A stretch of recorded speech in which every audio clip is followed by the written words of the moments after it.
Hi guys, welcome to my channel Hanish gamer.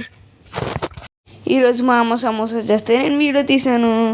ఎందుకంటే మాది mixed content. Samosa ఎలా చేయాలో మా అమ్మ చెప్తుంది. హాయ్ అండి.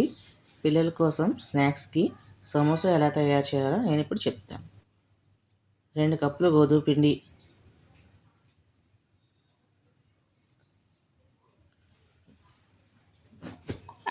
అమ్మ గోధుమ పిండి వేసేలోపు సబ్స్క్రైబ్ చేసుకోండి. 2 స్పూన్లు బొంబాయి రవ్వ,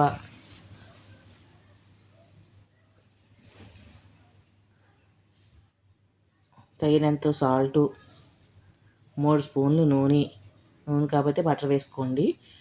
అవన్నీ వేసి బాగా కలుపుకోవాలి.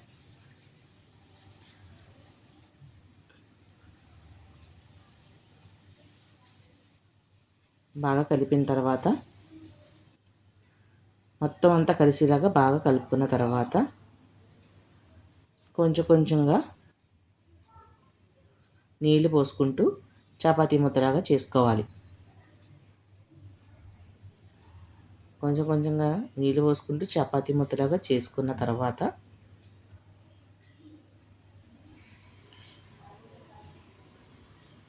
ఈ విధంగా అయితే వస్తుంది.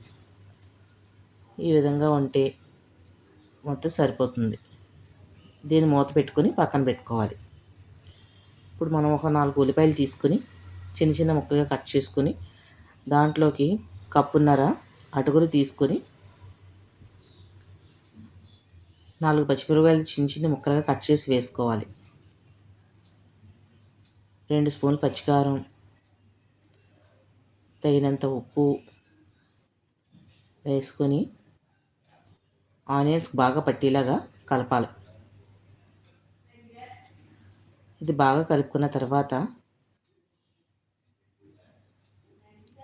కరివేపాకును చిన్న చిన్నగా ముక్కల కింద కట్ చేసుకొని ధనియా పౌడర్ అర స్పూను జీలకర్ర, అర స్పూను గరం మసాలా, అర స్పూను చాట్ మసాలా వేసుకుని బాగా కలుపుకోవాలి. మీ దగ్గర కొత్తిమీర ఉంటే అది కూడా చిన్న చిన్న ముక్కల కింద వేసుకుని మీరు కలుపుకోవచ్చు.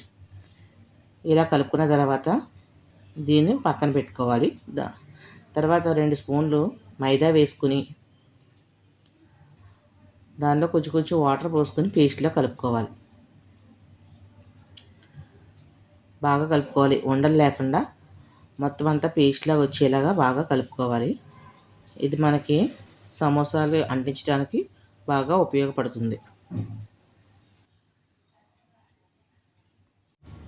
ఇప్పుడు ముందుగా కలిపి పెట్టుకున్న ముద్దని బాగా ఒక 2 సెకండ్లు బాగా కలిపి తర్వాత చిన్న చిన్ని ఉండల కింద తీసుకోవాలి.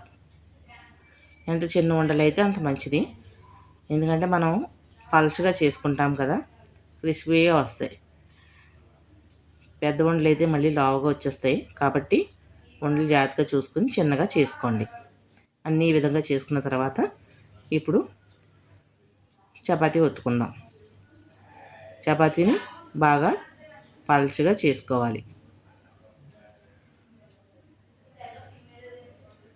ఎంత పలుచగా ఉంటే అంత మంచిది. ఎంత పలుచగా ఉంటే అంత బాగా వేగుతాయి. లోపల ఉన్న కర్రీ కూడా బాగా మనకు ఉడుకుతుంది. ఈ విధంగా ఒత్తుకున్న తర్వాత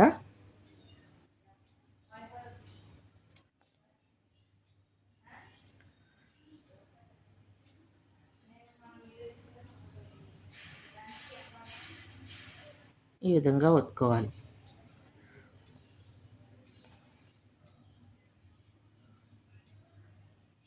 మరీ చిరిగిపోయేలా మాత్రం చేయకండి. చిరిగిపోతే మళ్ళీ కన్నాల కింద కనపడుతుంది. అదిగో ఈ విధంగా చేయాలి.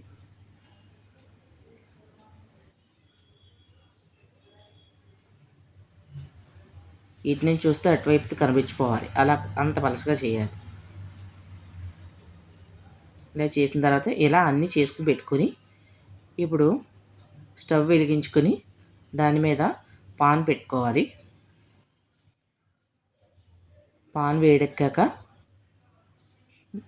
చపాతీ వేసి కాల్చాలి. ఒక్క క్షణం మాత్రమే చూపించాలి వేడి. అటు ఇటు ఒక క్షణం చూపించిన తర్వాత అటు ఇటు వేడైన తర్వాత వెంటనే తీసేయాలి, ఎక్కువసేపు ఉంచకూడదు. అయిపోయింది, తీసేస్తున్నాను. ఇలా చేసి తీసేసిన తర్వాత అన్నింటినీ కూడా ఈ విధంగానే చేసుకోవాలి. అన్నింటినీ ఈ విధంగా చేసుకోవాలి. చూడండి, ఈ విధంగా కాల్చుకుంటే సరిపోతుంది. అంతే, ఇలా చేసుకోవాలి. ఇదే విధంగా మిగతావి కూడా చేసుకున్న తర్వాత ఇప్పుడు ఈ కాల్చుకున్న వాటిని అడ్జస్ట్ని వంకర టింకరగా ఉంటే వాటిని మనం కొంచెం కట్ చేసుకుని, దీనికైతే కట్ చేయాల్సిన అవసరం లేదు. నేను సమోసాకి ఏ సైజు కావాలో ఆ సైజు చూసుకుని కట్ చేసుకుంటున్నాను. మీరు కూడా అదే విధంగా చూసుకుని కట్ చేసుకోండి. ఉల్లి సమోసాలు చాలా బాగుంటాయి, క్రిస్పీగా కూడా వస్తాయి. ఈ విధంగా కట్ చేసుకున్న తర్వాత ఇప్పుడు సమోసా చుట్టుకోవాలి. ఈ విధంగా చుట్టుకున్న తర్వాత దీంట్లో స్టఫింగ్కి రెడీ చేసి పెట్టుకున్నాం కదా మనం. ఇలా చుట్టుకున్న తర్వాత స్టఫింగ్కి రెడీ చేసి పెట్టుకున్నది ఆనియన్ది మసాలాది వేసి కిందకు బాగా ఒత్తుకొని బయటికి రాకుండా జాగ్రత్తగా ఒత్తుకోవాలి.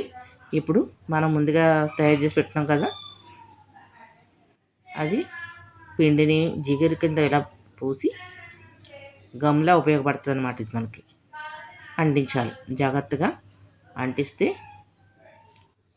ఇది మీరు చపాతీ కాల్చకుండా కూడా చేయొచ్చు, కానీ కాలిస్తే మనకి షేప్ బాగా వస్తుంది, ఈజీగా అవుతాయి. ఇదే ఇలా అన్ని వైపులా ఎక్కడైతే మనకి కొంచెం బయటకు వస్తుంది అనిపిస్తుందో అక్కడ ఈ పిండిని బాగా పట్టుకొని చేసుకోవాలి. ఇదే విధంగా అన్నీ చేసిన తర్వాత స్టవ్ వెలిగించుకొని ఓ బాణలిలో నూనె వేసుకుని డీప్ ఫ్రైకి సరిపడా నూనె వేసుకోవాలి. డీప్ ఫ్రై సరిపడా నూనె వేసుకున్న తర్వాత నూనె కాగాక సమోసాలు ఒకటొకటిగా వేసేసి ఫ్రై చేసుకోవాలి. అటు ఇటు తిప్పుతూ గోల్డెన్ కలర్ వచ్చేలాగా ఫ్రై చేసుకోండి. ఒకవైపే ఉంచేయొద్దు, అటు ఇటు తిప్పాలి. గోల్డెన్ కలర్ వచ్చేలాగా ఫ్రై చేసుకోవాలి. ఈ విధంగా వస్తాయి, చూసారు కదా. ఈ విధంగా వచ్చేలాగా మనం ఫ్రై చేసుకుని తీసుకోవాలి.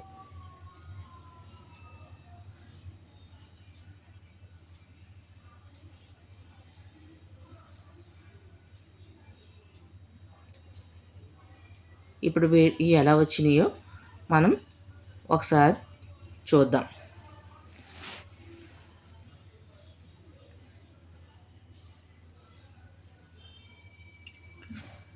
బాగా వేడిగా ఉంది, కాలిపోతుంది.